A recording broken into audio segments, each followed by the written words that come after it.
I just want to quickly say, or talk about rather, is Jalen Brunson the most unguardable player in the NBA right now? Because we watch him in the playoffs, we watch him in the fourth quarter especially, and it doesn't matter what defender you put on him. Drew Holiday and Derek White are two of the best guard defenders in the NBA, and they could not stop him. Even before the Jason Tatum injury. Again, we hope Jason Tatum heals up soon and that he's okay. Obviously, once Jason Tatum got hurt, that made it easier for Jalen Brunson to go off, right? Because everything is completely different. But like I said before that, even in the first 4 games, they could not stop him in the fourth quarter. And that's been the case all year for every team. Every team puts their best defender on Jalen Brunson, and somehow, someway in the fourth quarter, he gets his shot off. Not just any shot off, a good shot, a great shot, an open look fade away, gets to the basket, like open 3, whatever it is. Jalen Brunson gets his shot every single time. You can't speed him up.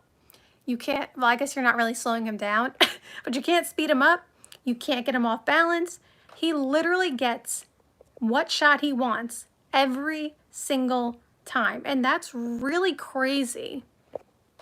Like in the fourth quarter, they put out the stat the other day that he has the most fourth quarter points through the first 10 games of the playoffs ever. Ever. Like the people on the list was, I think Kobe was on the list like 3 times. I think it was Jalen Brunson and then Kobe and then maybe Kobe again, and then Steph Curry was on there, and I think it was Kobe again. And Jalen Brunson was number 1. Shout out to Kobe, rest in peace. But Jalen Brunson, literally. So like, is he the most unguardable player in the NBA? I feel like that's really hard to quantify. I feel like a lot of like the top superstars in the NBA are all unguardable. We're talking about, Steph Curry, Kevin Durant, LeBron, Giannis. Although obviously Giannis, if you force him to take 3-point shots, he's not the best at that, right? But like the point is like the top tier players are all unguardable. Like you can't guard any of them. That's why they're the superstars. That's why regardless of the best defenders that you put on them, they still drop 30 on you. But it's just crazy to watch Jalen Brunson. And every single time in the fourth quarter, he's going to get whatever shot he wants. And you could put one of your, if not the best defender on him. Like I said, Drew Holiday, Derek White were on him. In the Detroit series, they had Ausar Thompson on him, who is a really great up-and-coming defender. And it doesn't matter. You saw the game winner Jalen Brunson hit on Ausar Thompson. He crossed him up. Splash, 3 in his face. Although Ausar Thompson obviously fell. So it wasn't really in his face, but you know what I mean. Doesn't matter. He got a shot off. Go back to the Knicks versus Celtics series. Game 2, was it? Game 2 or game 3? I think it was game 2, actually. It must have been game 2 because they won that game. Yeah. And this is when they're making their comeback in the fourth quarter, and it's all Jalen Brunson again, right? And Jalen Brunson has Drew Holiday on him, of course, because that's who they want on Jalen Brunson. He's trying to get the switch, get Al Horford on him. But Drew Holiday is a top-tier defender for a reason. And Drew Holiday knows how to fight over screens and not let that happen, not let the switch happen. So what does Jalen Brunson do? A crazy behind-the-back dribble to himself, obviously. A behind-the-back dribble to make sure he gets an open look, because there was no way he was going to get open if he was just dribbling, normally between the legs, whatever, right? Like, Drew Holiday was on top of him. He was not getting any airspace. So he does a behind-the-back dribble, gets a clean look, and drains the 3.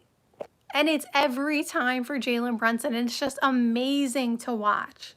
It's amazing. Like, every time I watch him, especially in the fourth quarter, because he's clutch. He's the clutch player of the year for a reason, right? Every time I watch him, it's just incredible how he can get any shot he wants at any time. And like I said, all the top tier players in the NBA are unguardable. That's why they are top tier players. So again, quantifying Jalen Brunson as the most unguardable player in the NBA would be really hard to do, because everybody has their own unique skill set. But he is one of the most unguardable players, I'll tell you that, because he is one of the few players where he literally gets whatever shot he wants every single time.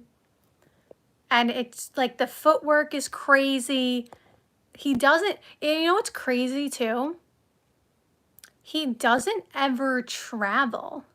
Like, okay, I know traveling is a big thing in the NBA where a lot of fans, you know, complain, that's a travel, that's a travel, that's a travel, and there's travels that are not called all the time. I'm not going to say Jalen Brunson has never traveled with the ball. Like, that's not what I'm saying.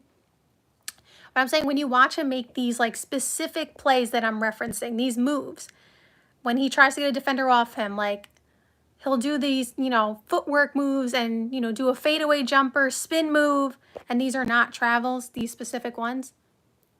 And the footwork is just crazy. And I'm saying, like, it's insane that he does all these crazy things and he doesn't travel in any of these. There's no travel. There's nothing. It's just amazing basketball, and he gets it done every time. So it's just really exciting to watch him do this stuff. I said, someone said, you think there's any way to shut down Brunson? I don't think, like I said, the top tier players are superstars for a reason. There's no way to shut down any superstar. That's why they're superstars. So the answer is no, you know, technically for all these players, right?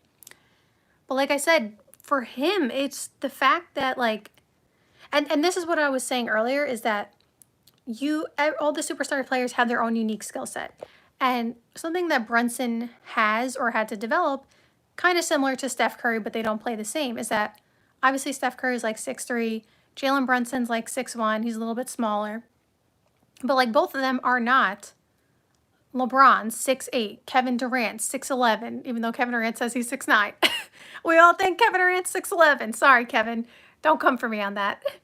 But because neither of them, well, we're talking about Jalen Brunson here, don't have the advantage of being so much taller than everybody, so they can't necessarily shoot over everybody, right? Like, if Porzingis is guarding Jalen Brunson, he does not have the size advantage at all. And so what players like him have to do to develop is footwork, a way to, you know, create separation with their handle. You know, obviously quickness, you know, if you're shorter, you might be quicker. Like, they have to take what skills they have that are advantageous to them and then obviously develop them to perfection so that they can get their shot off and do things, you know, to win, because they don't have the advantage of being 6'11". And so I say all that to say, Jalen Brunson has developed all his skills to perfection. The footwork, you know, he may not be the fastest player on the court, but he's not slow, right? So he can get a shot off anytime. He's crafty. He has a handle, all these things. So you can't shut him down, because it's not just that he's good. It's that he literally has all the details down in all the things that allow him to get a shot off, if that makes sense. Like, there's a difference between having a good handle, having good footwork, and having the footwork that Jalen Brunson has, and having the shot, like the ability to make shots the way Steph Curry does. Like, there is different levels to it, and because Jalen Brunson is on that top tier level, there's no way to stop him. That's basically the answer. There's no way to stop him. It doesn't matter what you do. Someone says, I think Towns will dominate the Pacers in the series. Yeah, I said actually in my preview for this series coming up that for the Celtics series, I said I thought the X factor was OG, and I feel like it was, because when OG would score and go crazy, it wasn't even close, right? And it would just make them win. I felt like a lot of people said Cat was the X factor for the Celtics series, but I felt like he wasn't. Although Porzingis was not healthy, unfortunately, we hope he's okay. Like, it's kind of scary that Porzingis is like struggling to just breathe out there. That's like terrifying. So we hope he's okay. But I was saying Cat basically just neutralizes Porzingis. Now, obviously, Porzingis didn't end up being, you know, much of a factor because of his illness. But I said Cat's not really an X factor. I expect Cat to just basically match Porzingis, like another stretch big and that kind of stuff, and just do his thing. I thought OG was the X factor. I think in this series, against the Pacers, it's Cat all day. Cat is the X factor. This is a great matchup for Cat. He has to dominate this series. There's no way he shouldn't dominate. There is nobody on the Pacers who can guard him. Not a single player on the Pacers. Like, yes, they have some good defenders, of course. And they're going to try to, stop Cat from shooting all those threes that he, likes to shoot and getting to the basket and getting, open looks. And that's, fair enough. And I'm not going to say it's going to be super easy for Cat, but there's nobody on that team who can guard him.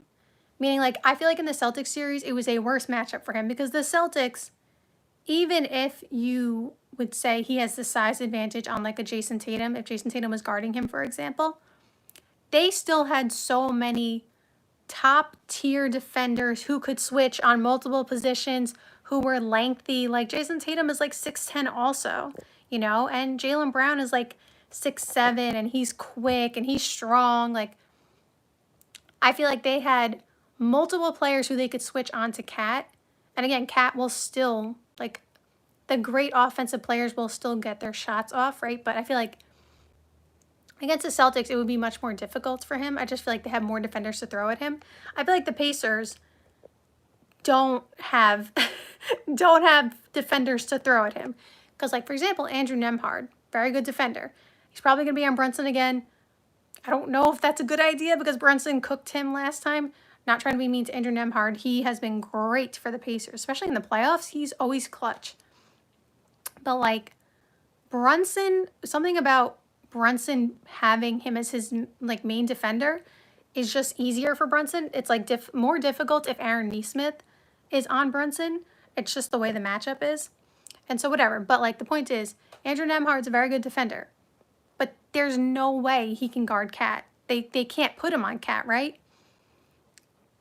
It's going to have to be Miles Turner guarding Cat. Maybe Pascal Siakam too, but, like, Miles Turner has been great for the Pacers. But Miles Turner is not known as a top-tier defender. Good shot blocker. Very good shot blocker. But he is not a top-tier defender as a center. He can be a good one. I'm not saying he's a bad one. But he is not a better defender than, a Jrue Holiday. Or maybe even, Jalen Brown at times. Like, you know what I mean?